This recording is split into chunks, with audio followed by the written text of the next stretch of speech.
So I'm 29, living a very stable life, working hard in a job that takes me out of town half of the month. Despite my rigorous schedule, I've been living with my parents and supporting them financially.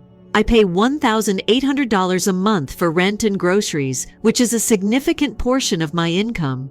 Now, I don't mind assisting my parents. That's what the family does, right?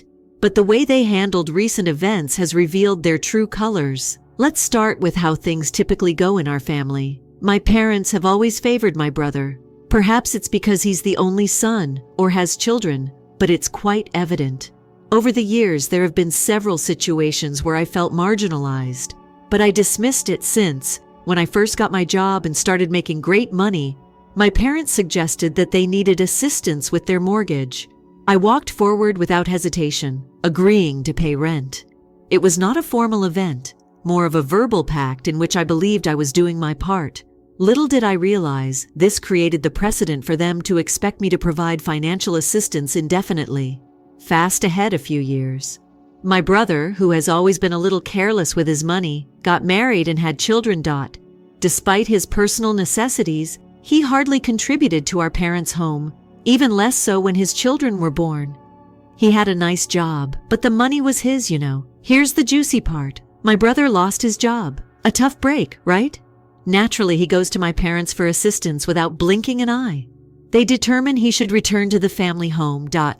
There is only one problem. The space he needs for his family is now my space, the basement suite. I recall returning home one evening and my parents sitting me down for a conversation. Here's how it went down. Mom, honey, you are aware of your brother's position. He has the kids, and things are tight because he lost his job. Dad, we think it's best if he returns here for a bit. Just till he gets back on his feet. Me? Okay, I mean, that makes sense. Family helps family. But where will he stay, Mom? Well, we were thinking the downstairs apartment would be ideal for them. It has the space and is separate from the main home, allowing them to enjoy some solitude. Me? And where should I go? Dad, we have set up the hobby area for you. It's comfy. Me? You mean the little room crammed with Mom's sewing and crafting supplies? Mom, it's only temporary. Besides, it's our house, and we need to make decisions that benefit the entire family. I was astonished. They wanted me to fit into a glorified closet so my brother could take the full apartment. It felt quite unjust. I didn't debate much after that. I knew it would not change their opinions. Instead, I packed my basic clothing and laptop and devised a new strategy. I reserved an all-inclusive resort for my week off, cheaper than renting and buying groceries at home. When I informed my parents, they seemed okay at first, then followed the requests for rent and food, as if I hadn't already moved out. That sparked another heated discussion. Mom, where's the money for rent and groceries? We're banking on that to aid your brother. Me? I moved out. Why would I pay for a property I no longer live in? Dad, you cannot abandon your family. We're in a bind here. Me? However, you depleted my dwelling space. You cannot expect me to pay for it. Then my brother spoke out over the phone. Brother, you are being selfish. I've got a family to support. We need the room more than you do. Me? Did you transfer money to your parents while working? No, you needed the money. Now I need mine. He attempted to negotiate by offering to move upstairs if I returned. But by then, I had analyzed the statistics. Staying at an all-inclusive resort during my off weeks was not only cheaper, but also less stressful than dealing with the incessant demands at home. Despite everything, I sent my parents $500 for food out of remorse and a sense of responsibility. However, this did not stop them and other relatives from branding me an idiot for abandoning the family in a time of need. It's been difficult, but moving away has made me realize how much I've been supporting their reliance on me. The allegations of selfishness, especially when I've been anything but, made it plain that my brother and parents had taken advantage of my eagerness to assist. So am I an idiot for moving out after being effectively evicted from my space? I do not think so. I believe it is past time that I prioritize my personal demands and financial security. After all, if I'm not living or dining there, why should I continue to pay as if I do? Now, for the top comments before the change, not the imbecile your parents created. You paid $1,800 for a hotel in Edmonton, yet you only stayed for 2 weeks. Your family takes advantage of you. You also gave them $500, so don't feel horrible about leaving and without looking back. Lord, tell me you're the scapegoat without revealing it to me. There was no communication, no family meeting, and no collaborative decision-making. They chose to expel you from the place you were living in to assist your brother without any discussion and expected you to accept it. I don't think there's anything wrong with supporting your parents, so I wouldn't say your prior rent was an issue, but it's absurd that they'd push you out and want your rent and grocery money to remain the same. Honestly, being alone is healthy for you. $1,800 for 2 weeks is too much for a basement apartment. OP parents overcharged her for rent. They then confined her to a small room to accommodate their son, expecting her to grin and bear it. I'm very sure they've never heard the phrase, "Don't bite the hand that feeds you." In this scenario, they identify the hand that fed them. Yep, exactly. That was what the family desired. Free is $1,800 plus the ability to boss and serve OP wherever they want. Do not forget about the babysitting. Her parents raised both her and her brother. Sister-in-law is weary and need assistance on demand. OP, you did not promise to finance your entire family with your salary while living in a tiny hobby room and babysitting siblings for food. That's absolutely crazy. Good for you. I'm moving out and becoming much better. Inclusive, cozy accommodations with a couple margaritas tossed in. After my fairly dramatic departure from the family home, where I surrendered my basement suite for the unpredictability of various resorts during my off weeks from work, I was ready to embrace some calm. Peace, on the other hand, appears to be a luxury that I am not now affording. Everything began with a phone call from my father. I was half expecting an olive branch, perhaps a small acknowledgement that they had pushed too hard, or an admittance that they missed having me around. But it wasn't anything like that. Instead, it was more of a call back to the family, but this time with additional financial obligations. Dad was on the other end, sounding more anxious than normal. Dad, listen, we need to talk about your brother's predicament more. It's worse than we expected. Me? Dad, I'm already sending money for food. I'm doing my best to aid from afar. That's not going to cut it anymore, Dad. He's in a difficult situation. And now there are school fees for the kids to pay. This caught me off surprise. I mean, school costs. When did it become my obligation to support my nephew's educational expenses? Me? Why am I supposed to contribute to that? Shouldn't it be on him and what he can handle? Dad, it's all about supporting your family. That's how things should be. Before I could dispute any further, he made another guilt-inducing statement, implying that if I didn't step up, the kids could have to leave their school due to budgetary limitations. It seemed like emotional blackmail, but that wasn't all. My mother also called and had some news to share. Apparently, she had been chatting to numerous relatives, causing a storm of anxiety over my alleged abandoning of family responsibilities. There was a family meeting on the horizon, a virtual one, in which I was expecting to be questioned about my financial contributions, or lack thereof. Mom, we are all gathering to discuss this. You should be there. It's important. I needed another meeting in my life when I would be portrayed as the villain for preferring financial independence over constant assistance. The call concluded with them making it apparent that they were dissatisfied with my selections, leaving me seething and torn. Do I continue to distance myself and concentrate on my own financial well-being? Or do I give in to their request to maintain tranquility in the face of all this? My brother, who hadn't talked to me since moving into my former place, thought it was time to reach out, not to heal ties, but to add to the pressure. Brother, think about the children. You do not want to be the one they blame for having to change schools. Do not be selfish.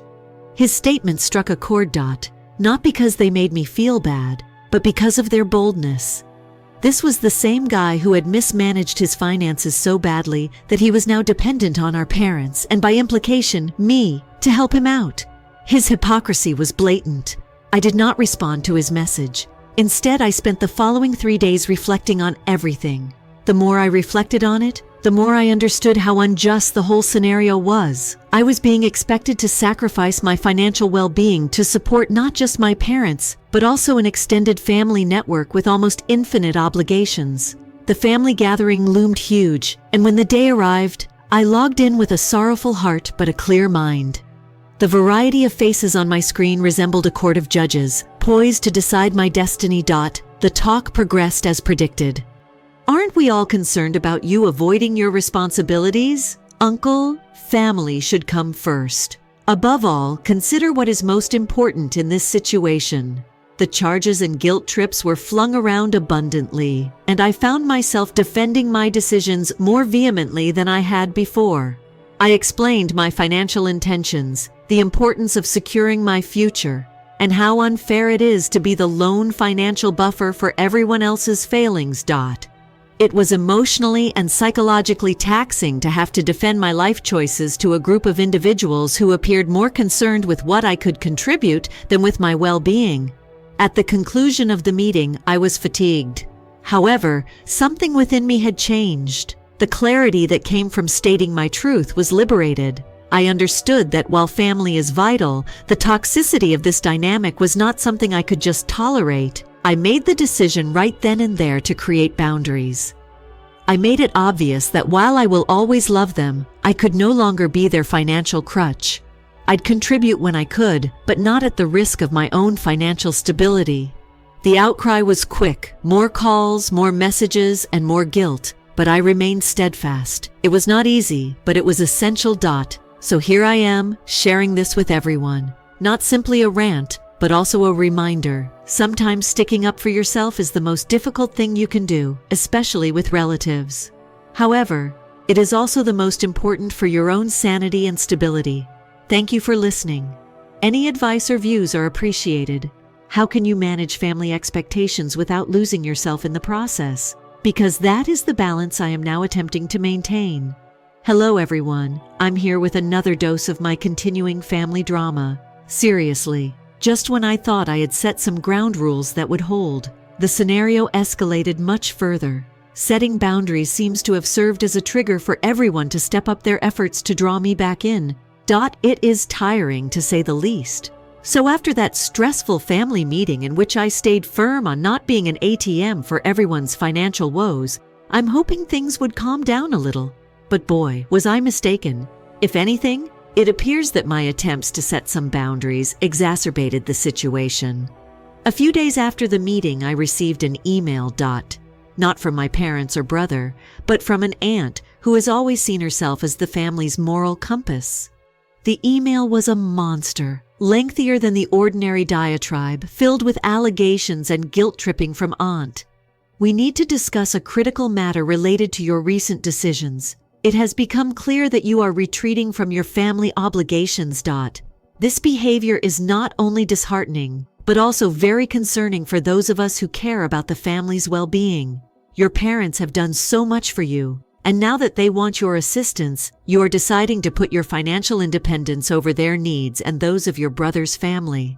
This is a critical moment for your brother, and he requires our full support.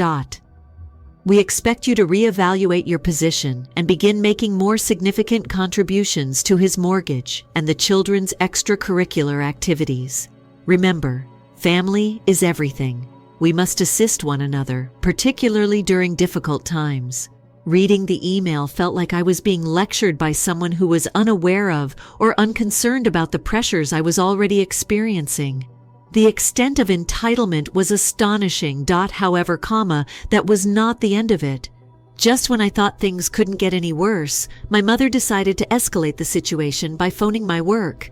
Yes, you read it right. She really phoned me at work. Unfortunately, she did not reach my employer personally, but the note she left with his secretary was enough to create a lot of questions. Mom, S message for my supervisor. Hello? This is Mom's name. My name is Mother. I'm calling to discuss some pressing family issues that may affect her performance at work. We're going through a difficult moment, and it's critical that she supports us more. It would be beneficial if you could motivate her to take her tasks seriously. Thank you. When I learned about this, I was humiliated. I hadn't contemplated the potential of her dragging my professional life into this mess, which was fueled by frustration and more than a little rage. I contacted her to confront her about the improper call I received. Mom, why are you calling my work? That is extremely improper and out of line. Mom, I am simply trying to do what is best for our family. You aren't listening. And perhaps you will listen to them. Me? My job has nothing to do with our family concerns. Mom, you need to respect my professional limits. We are your family. We come first, and you must put us above anything else." The call concluded with no resolution, only more stress and frustration. Every time I tried to set some fair boundaries, they responded with more aggressive approaches, as if it weren't enough. My brother has now started his own campaign. He's been texting and emailing me, not openly begging for money, but rather forwarding links to pricey stuff for his children, as if that were a suggestion. "Brothers send SMS. Check this out. It would be ideal for the kids' summer camp. They'd enjoy it." Link to an expensive summer camp. When I saw this, I immediately thought of my nephew's name. He had wanted this for a long time, linked to a high-end device. It's like a steady trickle of shame and deception, attempting to wear me down. In the middle of this, another relative agreed to participate. My cousin, with whom I hadn't talked in months, called to attempt to mediate. Or so it seems at first. "Cousin, hey, I understand things are rough right now, but you know how your parents are. Maybe you could help a little more till your brother gets his bearings." It was yet another appeal, disguised as a nice suggestion, an attempt to make me bend after I'd already expressed my boundaries. The pressure is building, and it's becoming increasingly difficult to find a path out that doesn't include either yielding to their demands or cutting connections even more severely. So I'm trapped between a rock and a hard place. My family continues pressing, and I keep pulling away until I feel like I'm going to tumble over a cliff. It's a tricky balance to keep my financial independence and sanity while being overwhelmed with their ever-increasing demands. Thank you for listening to me rant. Any suggestions on how to deal with this new degree of intrusion would be highly appreciated. How do you deal with a family that is unwilling to accept boundaries? Because I am completely out of ideas here. After my last post, I had a glimmer of optimism that I had communicated my position well enough for my family to stand back and respect my limits. Unfortunately, such hope was short-lived, and the reality has been far from accommodating. Let's start with the current developments. My parents have raised their expectations to a whole new level. It's no longer only about emotional appeals and subtle guilt trips. Now it's full of demands and a laundry list of financial expectations that they appear to conjure up out of thin air. I recently got an email from my mother that seemed more like a corporate invoice than a letter from a family member. She precisely detailed the monthly amount they require me to provide, which goes much beyond the essentials of groceries and occasional aid. I received an email from Mom. "After careful research, we've determined that a monthly payment of $2,000 from you is sufficient to meet your half of the family's needs. This includes your brother's mortgage, the children's education, medical expenditures for your father's recent health problems, and necessary upgrades such as roof repair before winter. In addition, we have computed back payments that we feel you owe for periods when you did not contribute enough."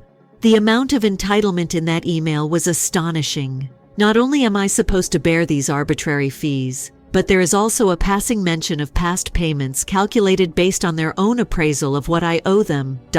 As if the financial responsibilities were not enough.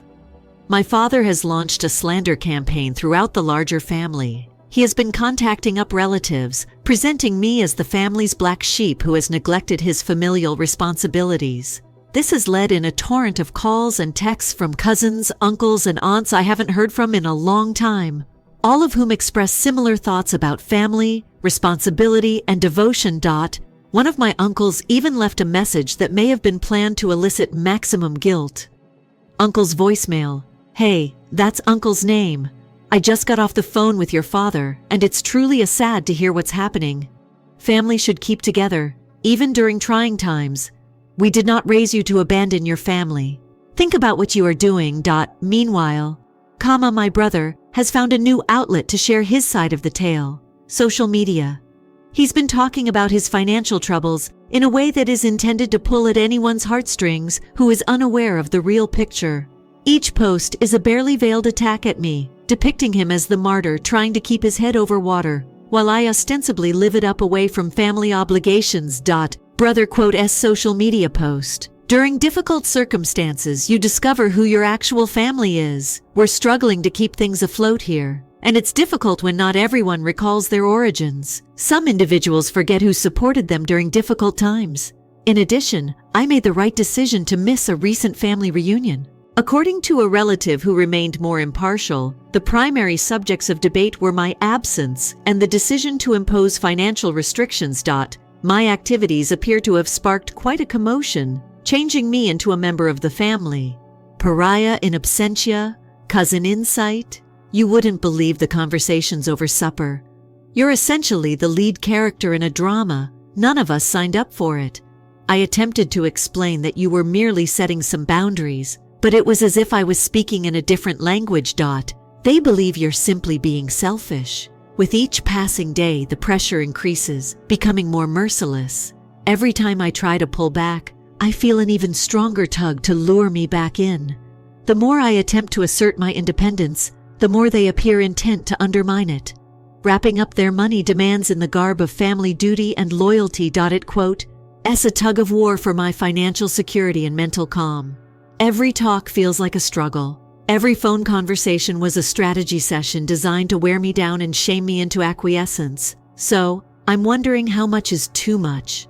At what point do you draw the line and declare enough is enough? How do you cut links that are blood-related yet stressed by constant demands and manipulation? This revision isn't simply a vent. It's a request for counsel on common experiences, for any advice on navigating the labyrinth of familial responsibility and personal sanity. How do you deal with a family that not only refuses to recognize limits, but actively strives to violate them at every turn? Thank you for sticking with me during this continuous journey. Your ideas and support mean everything to me as I struggle to regain my footing in this difficult familial terrain. How can you keep your independence when your family considers it a betrayal? That is the million-dollar question I am now wrestling with. Hello again, everyone. I'm here with a further review that feels more like the newest piece of an ongoing drama series, with the storylines thickening and the family antics intensifying with each passing episode. Perhaps this chapter will come to an end, and a new, more challenging one will begin. Secure your seatbelts. This one is a doozy. Since the last time I reported, the problem hasn't simply worsened. It's become an almost daily fight with an attack of methods that appear to be right out of a playbook aimed to destroy my resolve. Let's begin with the current approach. Unannounced visits. My folks have lately begun to popping up at my door without notice. I was really surprised the first time it happened. There I was, hoping that they'd come to their senses and we could have a peaceful chat, possibly mend some fences. But they had different intentions. They arrived equipped not just with tangible folders of invoices and paperwork, but also with a planned list of demands and accusations, all intended to shame me into opening my wallet and sacrificing my hard-earned limits. Dad S remarks, "Look at all of these charges. Your brother, as well as us, are battling, and here you are, living as if none of this mattered. We raised you better than that. It's time to quit thinking about yourself and start giving, as if you owed it to this family." The boldness of the confrontation left me stunned. It was a wake-up call about how far they were willing to go. I tried to remain cool, but I sternly informed them they needed to go if all they wanted to speak about was money. However, that was not the end of it. My parents, not ones to give up easy, launched a new campaign including my friends and acquaintances. They began reaching out under the guise of being worried about me, discreetly indicating to anybody they could reach that my recent absence from family responsibilities was due to some sort of personal crisis or breakdown. One of my close friends shared their experience with me. Friend's account. "Hey, just so you know, I received a call from your mother. She was discussing how you've been neglecting family responsibilities and mentioned that you could be battling with something deeper. She inquired whether I had observed any concerning changes in you." This strategy was not only manipulative, but also intrusive and embarrassing. The idea that my own family would go so far as to represent me as unstable in order to get me back into the fold was something I had not expected. Then there's my brother, who, until lately, has been quieter than my parents. He altered tactics, taking a more direct and confrontational approach. He began sending me harder and more guilt-inducing letters, blaming me directly for his problems. Brother's newest message: "Everyone is struggling, and you are out there living it up." How do you think this makes us feel? The children constantly asking about you. They don't know why there aren't quote T. He has just chopped them off. You are damaging everything with your selfishness. Each message he sent was like a punch to my emotional nerves, guilting me into surrender. It's evident now that they're all in it together, everyone doing their thing to wear me down. So here I am, fighting practically every day to keep my independence and sanity. The pressure is unrelenting. Every unanswered call seems like a success, but each answered call feels like a defeat. My personal and professional lives. Everything is starting to feel like it's under assault. To safeguard my mental health in the middle of this craziness, I've had to start creating even stricter boundaries, not just with my family, but also with myself. I've started screening calls more thoroughly, restricting my availability, and in certain situations, having extremely candid talks with friends and coworkers to avoid any disinformation from my family. This continual defensive mindset is tiresome. It's like being on high alert all the time, which is not how I want to live, but it's an option. Giving in to their demands would cost me not just money, but also my emotions and integrity. I'm posting this revision not just as an event, but also as a call for guidance and support. How did you deal with similar difficult familial dynamics? How can you maintain boundaries without cutting ties? Is breaking links the only way to restore peace? Thank you for sticking with me throughout this adventure. Your ideas, suggestions, and shared experiences are vital as I travel this really difficult journey. How can you hold your ground when every day feels like a new battle? Because that is the problem I'm currently experiencing. Last modified. Hello everyone, it's me again. This might be my last article for a long time, if not the last one. As many of you are aware, the ongoing family drama I've been documenting here has reached a watershed moment. A point when I had to make difficult decisions for the benefit of my sanity and well-being. After much deliberation and an overwhelming tide of events, I've taken the painful decision to break connections with my family and go to another state for a new beginning.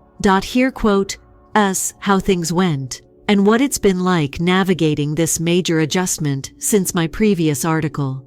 My family's pressure did not stop. It became more intense than I had ever felt before. It was evident that no amount of reasoned talk, boundary establishing, or requests for understanding would change their conduct. Their demands got more absurd, and their tactics became desperate. First, money demands escalated into explicit charges of negligence and abandonment. My parents, who were previously happy with passive-aggressive pleas for money, launched a determined attempt to portray me as the villain in a narrative they aired not only to close relatives, but to anybody in our neighborhood who would listen to their remarks. We just don't understand why she's acting like this. After everything we've done for her, she's suddenly turning her back on us just when we need her most. It's painful to witness him alter and refuse to aid his own family. The emotional cost of being labeled as the family outsider was enormous. I began receiving texts and phone calls from relatives I hadn't spoken with in years, each repeating the emotions my parents had expressed. The weight of their remarks was designed to pull me back into line, to make me give in to the pressure and resume my previous job as the family provider. Then there was my brother, who used social media and family gatherings to tell stories about how I had abandoned them, how I had disappointed my nieces and nephews, who couldn't comprehend why their aunt would abruptly depart from their lives. Brother quote, S story. Can you believe it? He basically left us to struggle here while he lives it up out of state. The kids keep asking for him, and I don't know what to tell them. His statements, whether spoken in person or written online, added another layer of difficulty, turning it into a public spectacle rather than a private family matter. During the storm, my parents began turning up at my employment, begging with my coworkers, and creating situations that not only humiliated me, but also jeopardized my professional image. Every visit was more spectacular than the last. Tears and tales of anguish were used to present me as the uncaring daughter who had gone astray. Please understand, we would not do this unless it was really essential. We simply want our daughter to be the same as he was before, helping his family. Faced with this amount of public and private pressure, I recognized that the limits I was trying to establish were not just being disregarded. They were actively challenged in every manner imaginable. it became brutally evident that the only way to protect my mental health and reclaim control of my life was to make a major shift. So I decided to relocate. I packed up my belongings, accepted a job offer in another state, and left the world I knew. This choice was not taken lightly. It arrived with a heavy heart and plenty of soul-searching.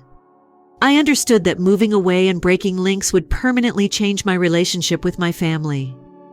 The relocation itself was both freeing and quite difficult. Starting afresh in a new location entailed not just setting up a new house, but also creating a new support network from scratch. It required adjusting to life without the frequent family turmoil, as well as coping with the guilt and emotional damage that comes with such a permanent split.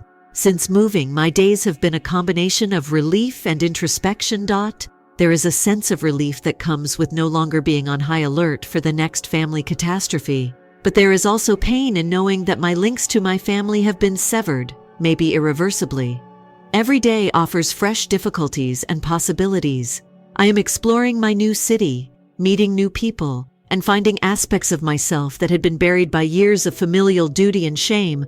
I quote, am learning that, while I may remember my family's wonderful memories, I can also recognize and break free from the poisonous patterns that dominated our interactions. This choice to relocate and break links hasn't cured all of my difficulties, but it has allowed me space to breathe and prepare for a future that I control based on my wants and desires rather than my family's expectations. It quote an opportunity to redefine what family means to me and how I interact with individuals I care about. I wanted to provide this last report to thank everyone who has followed along, offered advice, and shared their own experiences. Your encouragement has been a light in some of my darkest moments.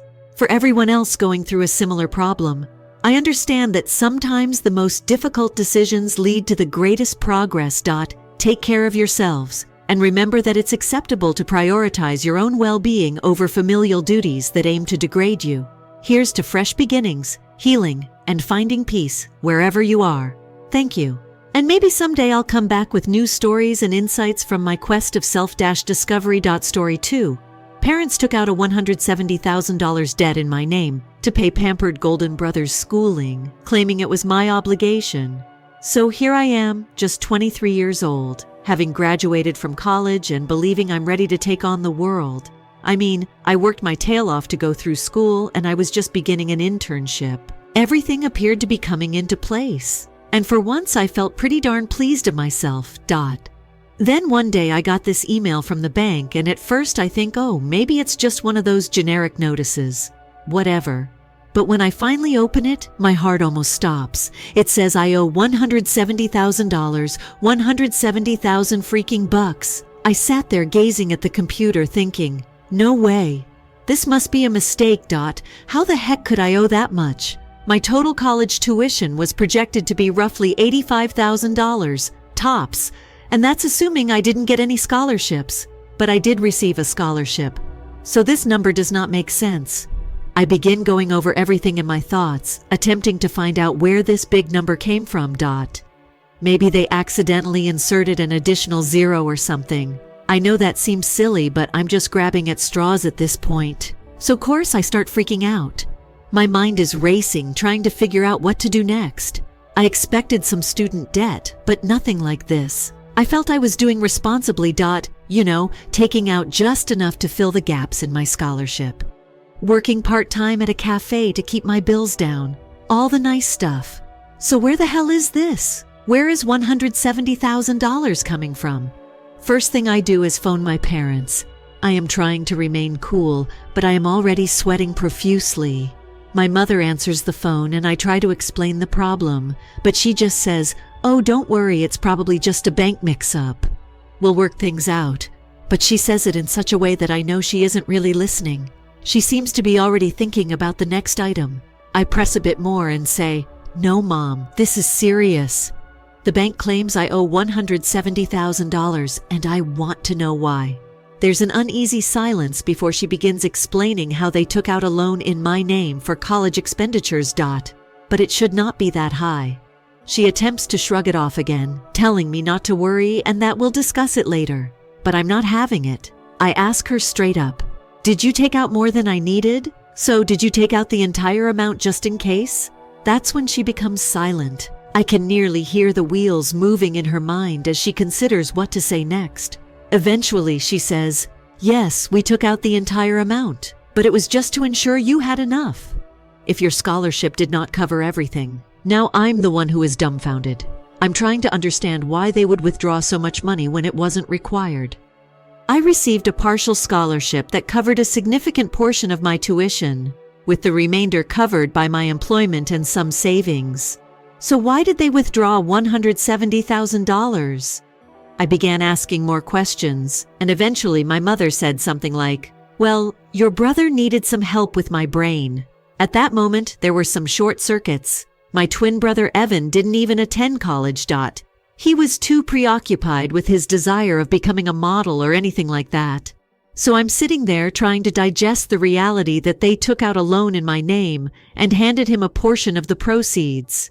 I'm irritated, but I'm also bewildered. Seriously, who does that? Why would they place me in such a scenario without notifying me?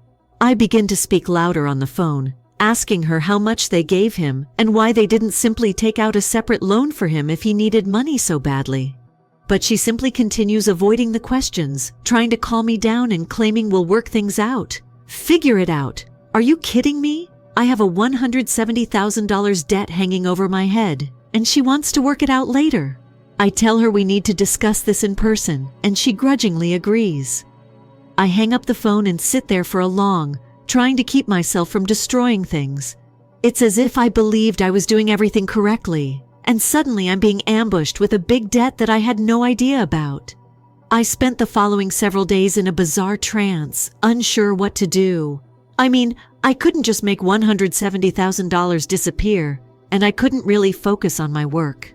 Every time I attempted to concentrate, my thoughts kept returning to that foolish email and the sickening sensation that my life was going to become much more complex. When the weekend arrives, I decide to visit my folks and discuss this in person. I am hopeful that there was a mistake and that we can resolve this. But I know that's probably not the case. When I go to their house, the first thing I notice is how regular everything seems. How can things be so normal when I'm dealing with such a serious issue? My parents are seated in the living room, and I can tell by their demeanor that they know what's coming. I sit down and get right into it.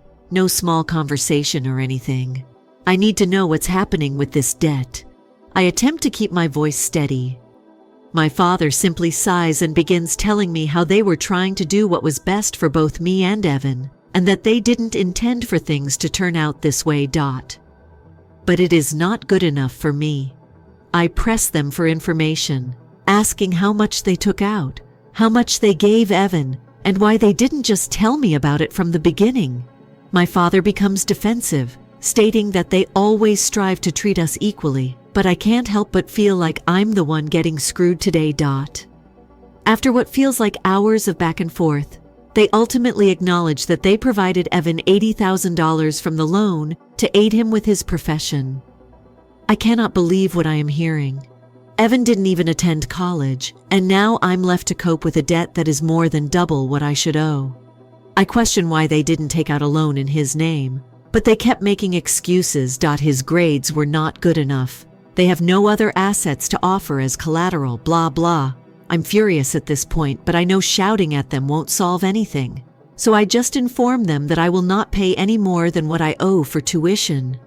If Evan wants to blow $80,000 on anything, that is his issue, not mine. My parents don't take it well, and my mother starts lecturing me about how it's my obligation to support the family and how I'm selfish. Selfish? Are you kidding me? I'm the one who is stuck with this big debt since they decided to bail out Evan without asking me. I tell them that they either have to figure out how to repay the $80,000 or Evan will. I will not be the one to bear that weight. By the time I leave their house, I'm even angrier than I was before. I feel like my entire life has been turned upside down, and I don't know what to do next. All I know is that I'm not going to be guilted into paying off a debt that isn't even mine. I return home, but my anger and fury persist. It seems like no matter how hard I try to do the right thing, I keep being messed over, and now I have to find out how to handle this tremendous debt without losing my head. But one thing is certain, I will not go down without a fight. Okay, so after that disastrous chat with my folks, I'm sitting in my apartment, stewing. I can't let it go. There is no way. I'm just going to sit back and accept that I have a $170,000 debt hanging over my head because my parents chose to play favorites. I know I need to approach them face to face, but I want to make sure I have all of the information before I do. I quote, I'll spend the next several days conducting research, learning everything I can about student loans, how they function, my rights, and so on. To be honest, it is really overwhelming. I've figured out enough to know that my parents took out far more money than necessary, and they did it without my knowledge. So I've decided to pay my folks another visit. This time I'm going in with a plan. I am not going to let them speak circles around me. I need answers, and I want them to grasp how serious this is. I'm not their ATM, and I'm not going to be trapped repaying a loan from which I didn't even profit. When I reach their residence, everything appears to be back to normal, which only adds to my frustration. It's as if they live in a bubble where nothing is wrong. While I'm out here sweating out about my financial future, I stroll in and see them sitting in the living room, watching TV, like everything is okay. I take a big breath and settle down across from them, attempting to maintain my composure. Okay, we need to discuss, I say. And they both gaze at me, as if they know what's about to happen but aren't excited about it. My father pauses the television, and my mother sighs, as if this is all too much for them.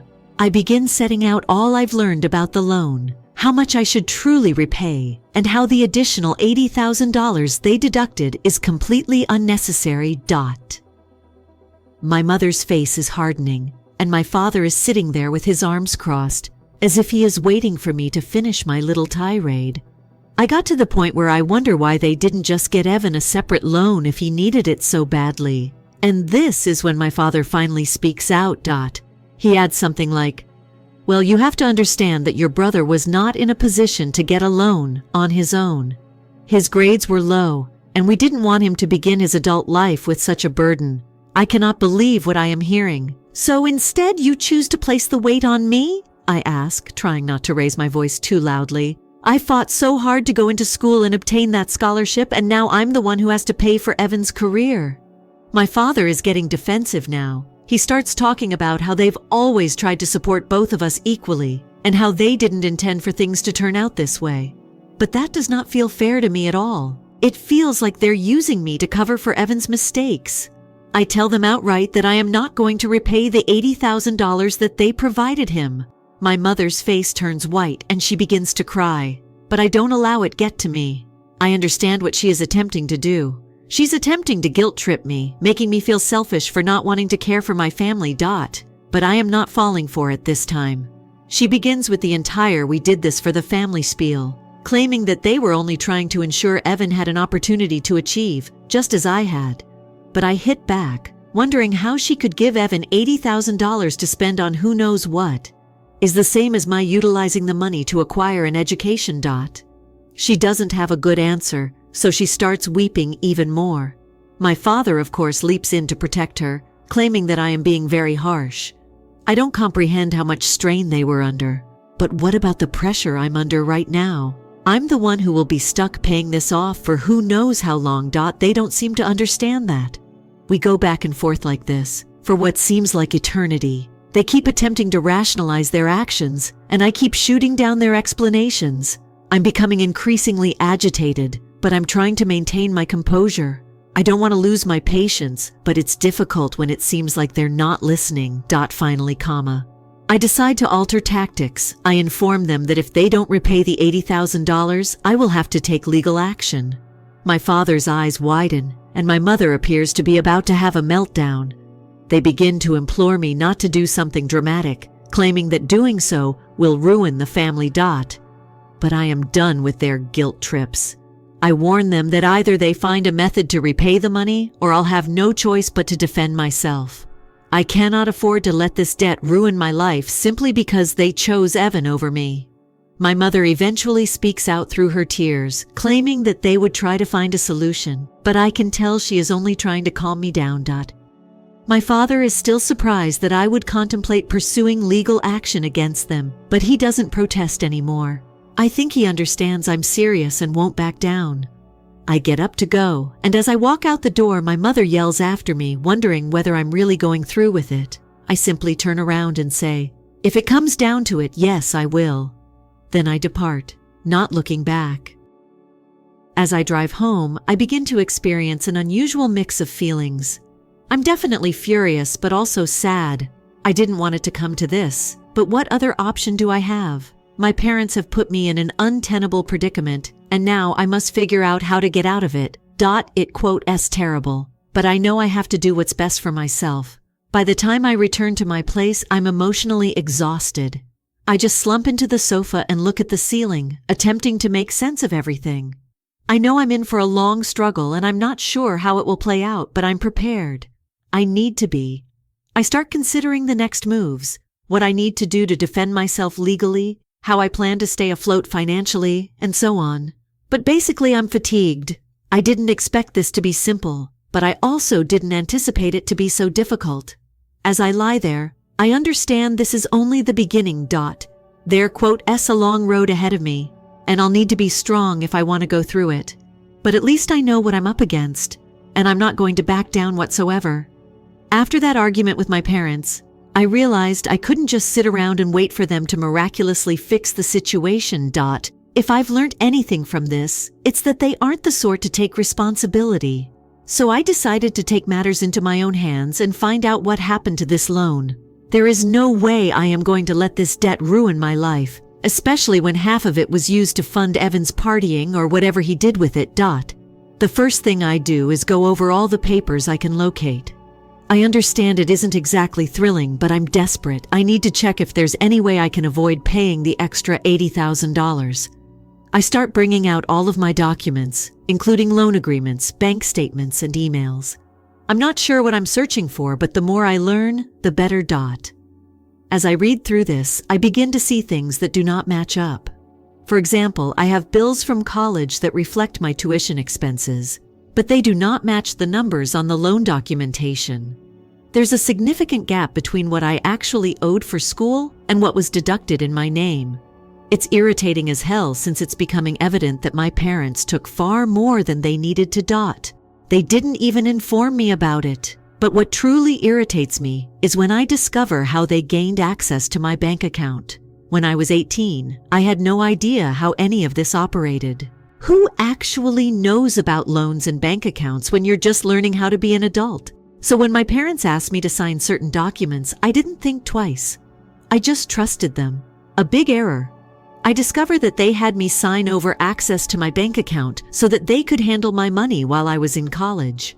At the time, it appeared to be no great problem. I assumed they were simply trying to assist me out, making sure I didn't overspend or something. However, after reviewing these papers, I noticed that they exploited that access to withdraw an additional $80,000. They did not even ask me. They simply did it. I'm starting to feel like I've been duped. They knew I didn't understand this stuff and took advantage of that to get what they wanted. I'm growing furious by the minute, but I'm also feeling a strong sense of betrayal. These are my parents, the individuals who are meant to look after me, and they have just put me in an untenable predicament. But I won't give up. If anything, this reinforces my determination to find a way out of this predicament. I begin looking up material online, trying to figure out whether there is any way to undo what they'd done. I understand it's a long shot, but I have to try. I discovered that it is possible to dispute fraudulent transactions, but it is hard, and there is a time restriction on when you may register a complaint. I'm scared that too much time has gone, yet I'm still digging while conducting all this research. I also start thinking about what I'm going to do with Evan. He "has been skating by while I deal with all of this, and I'm not happy about it. I know he's my brother, but I'm weary of always having to clean up his mistakes. It's time for him to accept responsibility. I decide I'll face him straight. Enough with my parents shielding him from the repercussions of his conduct. I want to know what he did with the money, and I want to see whether he'll stand up and help pay it back. I understand it's a long shot. Evan has never been a responsible person, but I have to try. So one night, I decide to stay up and wait for him. He normally gets home late, about after midnight. So I pour myself a coffee and sit in the kitchen, waiting. My parents are already asleep, so now is the ideal opportunity to capture them alone. When I finally hear his car come into the driveway, my pulse begins beating. I'm not sure how this will go, but I'm prepared for whatever occurs. He walks in, and I try to be casual at first. I offer him a cup of coffee, and we start talking about random topics like school, work, and whatever. I'm attempting to build up to the money discussion without immediately jumping into it. I can tell he isn't suspicious, which is good. He's always been the type to avoid conflict, so he probably thinks this is just a normal conversation. Finally, I discuss the loan. I ask him if he realizes how much trouble I'm in because of the money our parents gave him. He looks at me like he doesn't understand what I'm saying, which irritates me even more. How can he be so clueless? I lay everything out for him. The $80,000 loan. The fact that I am responsible for paying it back. He simply sits there, his expression becoming increasingly puzzled. Finally, he asks, "What money?" I didn't receive $80,000. That is when I lose it. I raise my voice and inform him that our parents took out a large loan in my name and gave the money to him. He sits there with a blank expression on his face before finally saying, "Oh, that. I assumed they just handed me some money to assist with things." Stuff? He assumed they handed him $80,000 for items. I can't even be with this guy. I ask him what he did with the money, and he simply shrugs. I do not know. He admits, "I guess I spent it on trips and going out with friends. You know, the usual. The usual? Are you kidding me?" He spent $80,000 on holidays and partying, and I'm stuck paying it back. I can't even express how frustrated I am at this point. I start shouting at him, telling him that he has to pay it back and that it is his obligation, but he simply stares at me like I am insane. He says something like, "It is not my fault that my mother and father gave me the money. I did not ask for it." And that's when I understood he doesn't feel guilty about it. He doesn't care that his actions will cause me to suffer. He's just going to continue living his life as if nothing is wrong. I am done. I can't take this anymore. I inform him that I will not pay a single nickel of that $50,000, and that if he does not figure out how to repay it, I will take legal action. He merely chuckles as if I was joking and adds, "Good luck with that." I rush out of the kitchen without even saying goodnight. I'm so enraged that I can't think clearly. How did I wind myself in this mess? How did I end up with a brother who does not care, and parents who think it's right to treat me this way? I return to my flat and drop into my bed, absolutely exhausted. But no matter how weary I am, I can't fall asleep. I keep replaying the discussion in my mind, trying to figure out what to do next. I know I can't let this go, but I'm not sure how to proceed. One thing is for certain. I'm done playing nice. If my family believes they can just walk all over me, they are in for a terrible shock.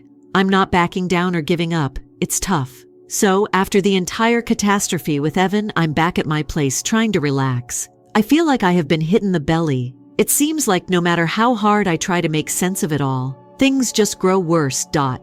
My parents will not accept responsibility. Evan is acting as if it isn't a huge problem, and I'm left holding the bag. I'm starting to feel like I'm fighting this war alone, and it's draining. But here's the deal. I'm not the sort to simply roll over and let others walk all over me. If they think I'm going to pay off this $170,000 without a battle, they're quite incorrect. I realize I can't keep on like Wei, simply reacting to anything they throw at me. I need to take charge, set some limits, and make it plain that I am no longer fooling around. I resolve to give my parents one final chance to get things right before moving on to the next level. I'm done with the back and forth excuses and guilt trips. They either repair it or I'll have to do something severe. I understand it's a risk, but I have nothing to lose at this point. I phone them and tell them I'm coming over. My mother seems reluctant on the phone, as if she knows something's going on, but I don't tell her anything.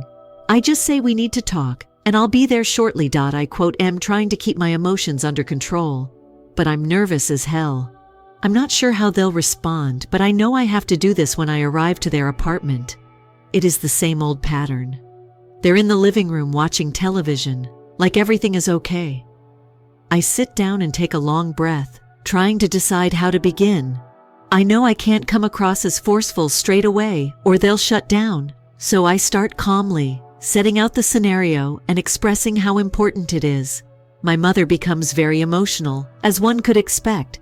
She's stating that they never intended for things to become this terrible, that they were simply trying to assist Evan and felt I could take it. I quote, "We heard it all before, and frankly, I'm weary of hearing it."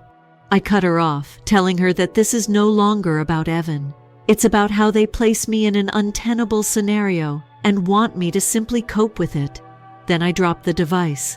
I inform them that if they don't repay the $80,000 they took out for Evan, I'll take legal action. I looked into it and know I have a case. I indicated that they took out more money than I required, used my account to send monies to Evan, and falsified bills. All of this constitutes grounds for a lawsuit, and if they do not correct it, I will have no choice but to defend myself. The room gets completely quiet. My mom appears to be going to weep again, but this time it's different. I can see terror in her eyes. My father is simply gazing at me, like if he's trying to figure out whether I'm lying, but I'm not. I am dead serious, and I believe they can know my dad is the first to talk. He's attempting to seem reasonable by asking whether there's any way we can resolve this without involving the law. But I am done with discussions. I tell him that this is their mess and they must clean it up. I'm not going to ruin my life because they choose to risk on Evan's future.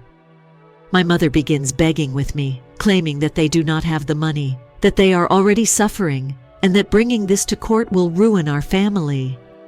I almost feel sorry for her. But then I recall all the anguish and anxiety they've caused me, all because they couldn't be honest with me from the beginning. I stand firm. I tell them I'll give them 2 weeks to come up with a repayment plan. If they don't, I will launch a lawsuit. No more discussion, no more excuses. I'm weary of being the only one who has to make sacrifices in our family. My father is becoming irritated now. He accuses me of being difficult and causing the family to split up over money. But I am not going to let him guilt-trip me this time.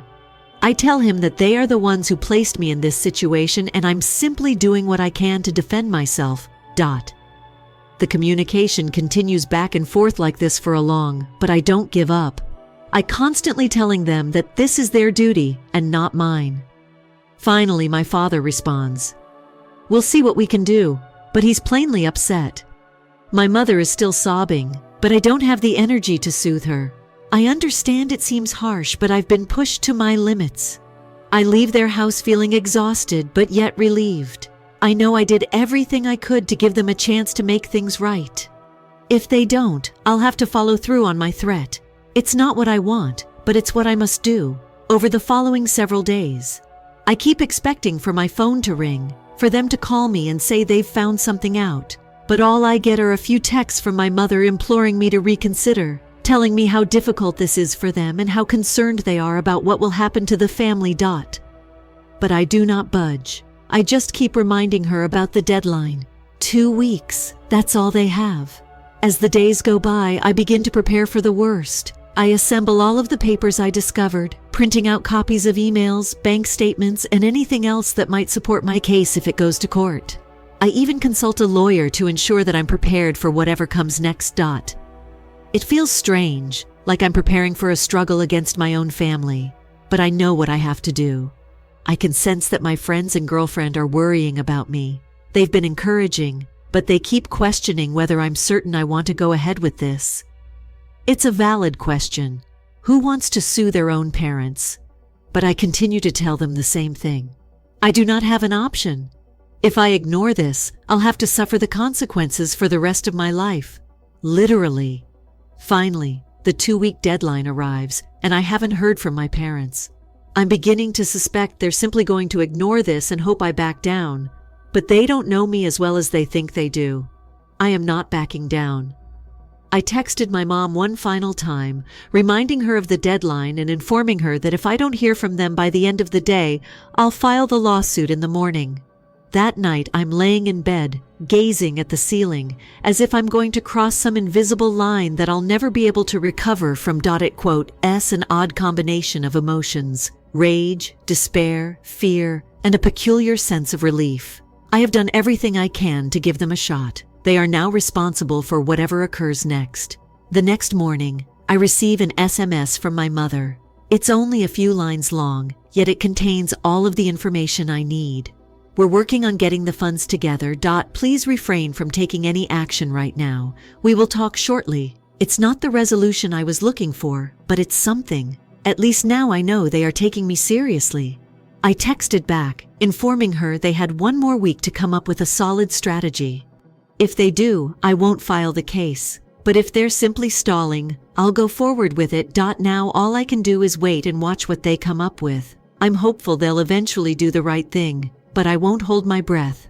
Either way, I'm prepared for whatever happens next. Mai is far from done, but I know I'm no longer alone in my struggle. So after that final text to my mother, I'm in a strange limbo, waiting to see if they'll truly follow through or if they're simply stringing me along. It's quite aggravating, but I'm trying to maintain my composure. I know I need to be prepared for whatever comes next, whether they pay up or I have to take it to court. After a few days, I still have not heard anything. My parents haven't said anything, which is driving me crazy. I keep checking my phone, hoping for a text, a call, or anything. Am trying to be patient, but it's difficult when everything seems to be hanging in the balance. I begin to consider how this is affecting my connection with them, how everything is breaking apart, and how there is unlikely to be a return to the way things were. Not that I'd like to. Given how they've treated me, there's a lot to process. Then, unexpectedly, my father calls me. It is late at night and I am already half asleep when my phone rings. I pick up the phone and before I can say hi, he starts ranting at me. He's ranting about how I'm pulling the family apart, how I'm selfish, and how they've done everything for me. And this is how I thank them. I attempt to remain cool, but I am only half awake, and his comments hit me hard. It's like every guilt trip he's ever given me is bundled together in one angry diatribe. He says things like, "Do you really want to be the reason your mother ends up in the hospital? Evan is already struggling, and you want to make things worse for him?" I've heard it all before, but this time it's more intense, as if he were desperate. I waited until he finished his outburst before saying anything. I'm trying to think of ways to answer without losing my calm, but it's difficult. Finally, I just tell him, "Dad, this is not about tearing the family apart. It's all about fairness. You've put me in a situation where I need to protect myself, which is exactly what I'm doing." He not having it, however. He continues to rant, accusing me of being unreasonable, causing unnecessary stress, and that I should simply let it go and allow them to handle it. But how can I trust them after what they've done?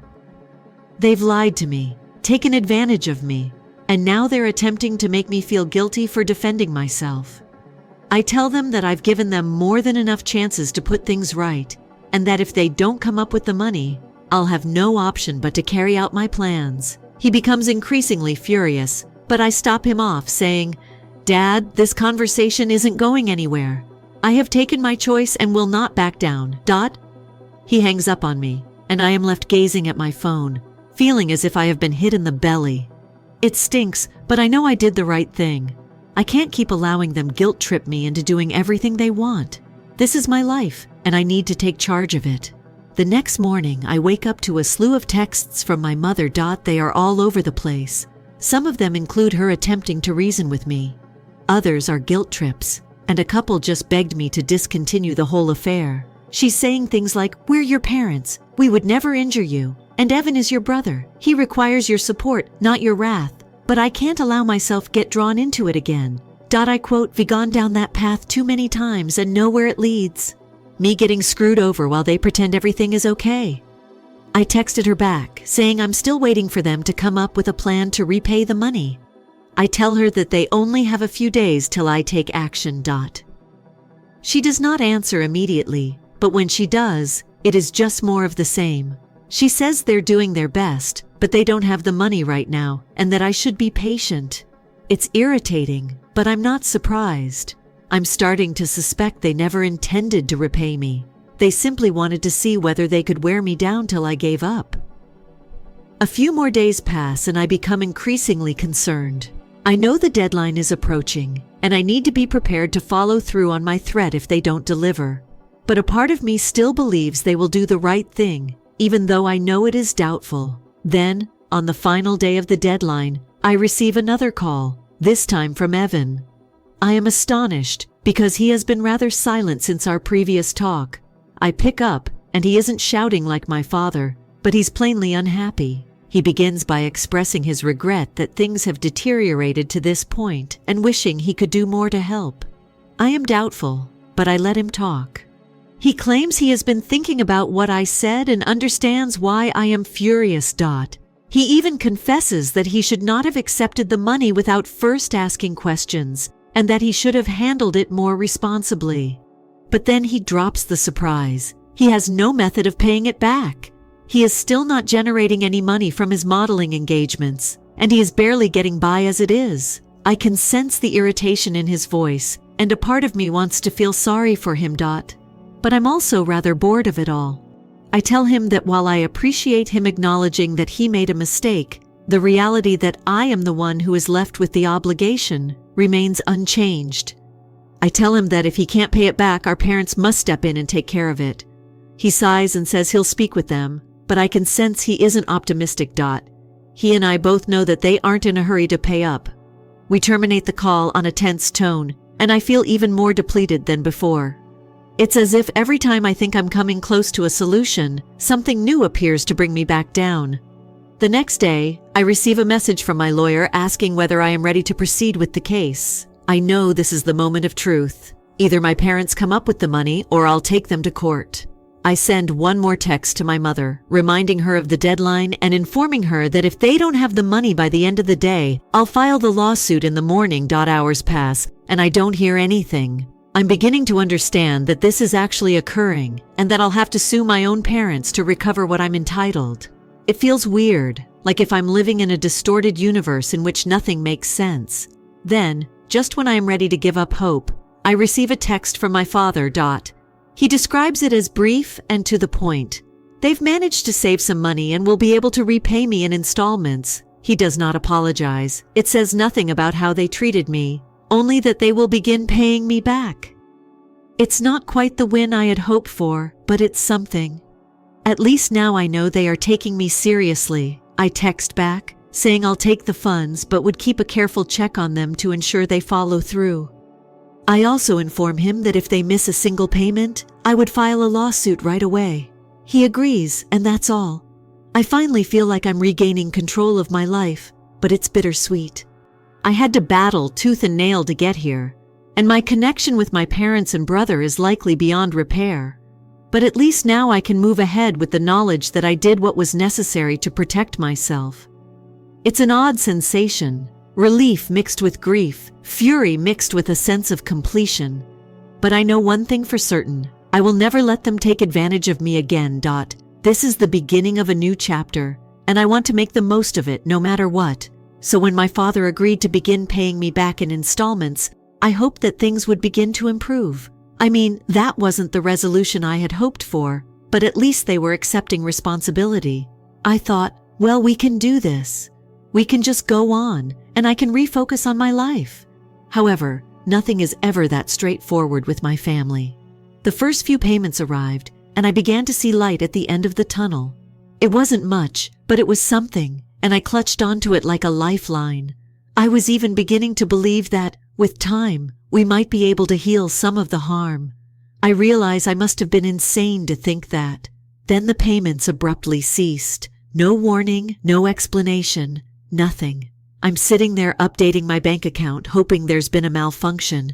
But nope, nothing. Days go by with no trace of the money. I'm trying to remain cool and remind myself not to leap to conclusions, but deep inside, I'm getting that sinking sensation again.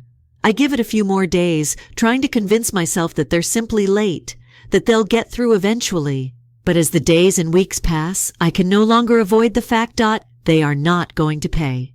They've gone back on their word, as they usually do, and here I am, back at square one, with nothing to show.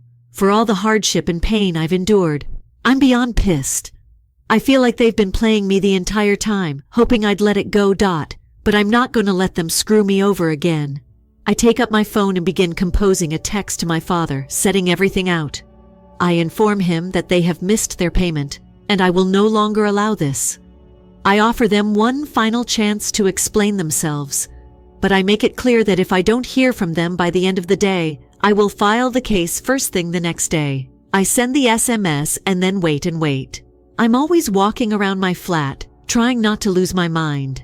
I check my phone every few minutes, but there is no answer. It's as if they've just chosen to avoid me. I'm hoping to become exhausted and give up. But they do not know me as well as they believe they do. I quote, am done being patient and understanding. Finally, after what seems like forever, my phone vibrates. It's a text from my mother, and I can tell by the first few lines that it's not going to be good. She says they're sorry for missing the payment, but things have been challenging recently and they simply don't have the funds right now. She asked me to give them more time to be patient and recognize that they are doing their best. As I read this, I can feel a flood of fury and wrath pour over me. I know they aren't doing their best. They're only attempting to buy more time. I'm hoping to someday let it go, but I can't let go. I quote, we've already given them more opportunities than they deserve, and they've just taken advantage of me. I text her back, and I am not holding back this time. I tell her that I've given them enough time, that I've been quite patient, and that I'm done waiting. I told her that if they do not have the money by tomorrow, I will file a lawsuit. No more excuses, no more waits. I'm weary of being treated as a doormat. The remainder of the day was a jumble of emotions. I'm furious, upset, and simply drained. I feel like I've been waging this war for a long time and am running out of energy, but I know I cannot quit up now. If I allowed them to win, I won't be able to look at myself in the mirror again. So I prepare myself for what comes next, knowing it won't be easy. That night, I couldn't sleep. I am tossing and turning. My mind is spinning with all that has transpired. I keep replaying the discussions, the broken promises, the falsehoods. I'm trying to find out where everything went wrong. But when I think about it, I realize that it has always been this way. They've always placed Evan first. Everyone expected me to clean up the messes, and I just finished. The next morning, I wake up feeling as if I'd been hit by a truck. I'm fatigued and emotionally drained, but I know I need to follow through. I get up, make coffee, and begin gathering all of the paperwork. I quote, need to file a lawsuit. I have everything arranged, every piece of evidence, email and text. I know my case is solid, but it doesn't make things any easier. My phone calls just as I am ready to leave for a meeting with my lawyer. It's my mother. For a second, I consider ignoring it, but something compels me to take it up. I respond, and she is weeping on the other end of the call. She's begged me not to proceed with the case, saying they'll work it out and acquire the money somehow. I listen to her and feel a stab of remorse. I do not want to hurt her. I don't want to be the cause my family falls apart. But then I recall how many times they have injured me. All the times they have let me down, and I rob myself. I inform her that I have already given them more than enough opportunities, and I will not back down. She keeps weeping and pleading, but I keep saying the same thing. I am not backing down. Eventually she gives up and hangs up, leaving me standing there feeling like the worst person in the world. But I know I can't allow myself get drawn into their drama again. I need to stay strong. I have to defend myself, even if it means harming others I care about. I meet with my lawyer later that day, and we begin the process of filing the complaint. It's weird being in his office, signing documents that might alter everything. Part of me still hopes that they will come through at the last minute and do the right thing. But I am not holding my breath. Over the following several days, I begin receiving calls and texts from family members, cousins, aunts, and even a couple of acquaintances. Everyone has an opinion on the case now that it has been public. Some folks are encouraging, assuring me that I'm doing the right thing. That I must stand up for myself. Others aren't as understanding. They claim that I'm pulling the family apart, that I am being selfish, that I should simply let it go. It's difficult to hear, particularly from individuals I believed I could trust. But I know they don't get what I've been through.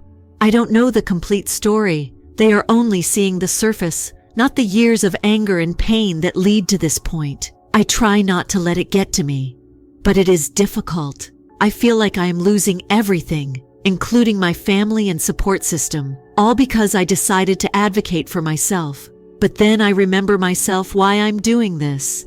I'm doing this because I deserve better. Because I'm weary of constantly having to make sacrifices.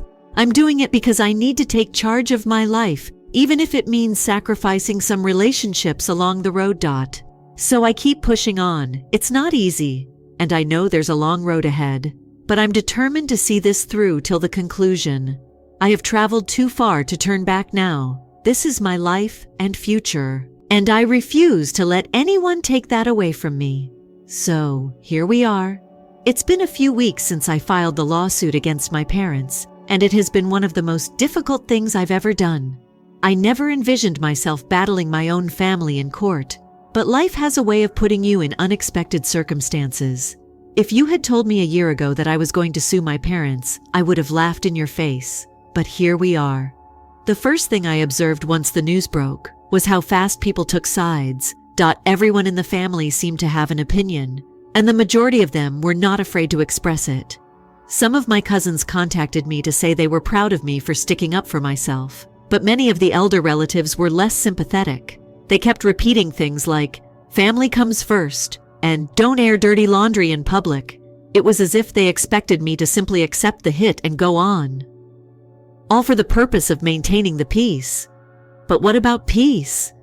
My parents had already damaged any faith I had in them, and he was still acting as if everything was my fault, as if I were the one who had done something wrong. I can't tell you how many times I heard the word ungrateful thrown about. They acted as if I should be grateful for everything they had done for me, as if putting me in debt for $170,000 was a gift. The judicial proceedings began slowly, as predicted. Lawyers are going back and forth, papers are being filed, dates are being established. It's all confusing legal jargon. However, my lawyer did an excellent job of keeping me informed and explaining everything in a way that did not make me feel like an idiot. Still, every time I had to attend a meeting or sign something, it felt like a hit in the gut. A reminder that this was more than just a nightmare. This was my reality. Then, approximately a week ago, something unexpected happened. My lawyer called to tell me that my parents wanted to settle. I suppose they ultimately realized I wasn't going to back down, and that this was going to cost them much more than $80, if it got all the way to court. I was not surprised. They've always been more concerned with saving face than doing the right thing. Yet I still heard they wanted to settle. It felt as if a weight had been lifted off my shoulders, but only little. We met at my lawyer's office. My parents were exhausted, as if the entire experience had taken its toll on them as well. My mother couldn't even establish eye contact with me or my father. He simply looked irritated. He looked as if he couldn't believe what had happened. I was the one who made them pay for their faults. The settlement discussions were heated. My lawyer conducted the most of the talking, which I appreciated since I doubt I could have maintained my composure. My parents tried to negotiate by providing less than what they owed, but my lawyer wouldn't have it. He made it apparent that we had a strong case and that they would have to pay a lot more if they didn't settle soon. In the end, they decided to repay the entire $80,000 plus a little more for legal bills. It wasn't a victory parade, more of a hollow win. I mean, I got what I wanted, but what was the cost? My connection with my parents is beyond repair, and Evan didn't even show up. I suppose he decided it wasn't his issue anymore. And now that Mom and Dad had paid up as we left the office, my mother tried to speak to me. She apologized, saying they never intended for things to become that awful. But I couldn't look at her. I just told her it was too late to apologize. Perhaps it seems harsh, but you can only say sorry so many times before it loses its significance. Actions speak louder than words, and theirs have been rather loud. My father did not say anything as we departed. He went away without looking back. I stayed there for a minute, watching them leave, and realized that this could be the last time I see them. I mean, how can you recover from something like this? It's not like we can simply pretend it never occurred. Too much has been spoken. There are too many lines crossed, and honestly, I'm not sure I want to attempt to cure anything. Not after all. The money arrived a few days later, and I used it to repay the remainder of the debt. I'm debt-free now, but it doesn't feel as good as I expected. There's an emptiness where my family used to be, and I don't know how to fill it. My friends have been fantastic, and my partner has been my rock through it all. But there's still that hole, right? It's as if no matter how bad things were with my parents, they remained my parents. And now they're just individuals I used to know. I'm attempting to move on, focus on the future. My internship blossomed into a full-time position, and I am doing well for myself. I quote V started looking at flats, considering moving to a different city for a fresh start. But it's difficult to escape the sense that I'm leaving something vital behind. Even if it was as poisonous as hell, sometimes I wonder if I made the correct decision, or if I should have simply let it go, taken the hit and preserved the peace. But then I recall how they handled and used me, and I'm confident that I completed my duties. It's simply that doing the right thing isn't always satisfying. Sometimes it simply feels essential. So that is where I am currently, trying to find out what happens next, trying to reconstruct my life without the people who were meant to support me. It is not easy. I'd be lying if I claimed I didn't have misgivings, but I am learning to trust myself, to believe that I am self-sufficient and do not require their approbation. In the end, I believe that's what this entire situation has taught me, that I'm stronger than I ever realized, that I don't have to keep battling for those who don't support me, and that sometimes the only way to find peace is to move away from those who are always dragging you down.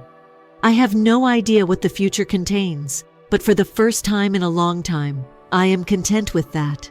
I am ready to start living my life for me, not for anybody else. And perhaps that was the finest result I could have asked for.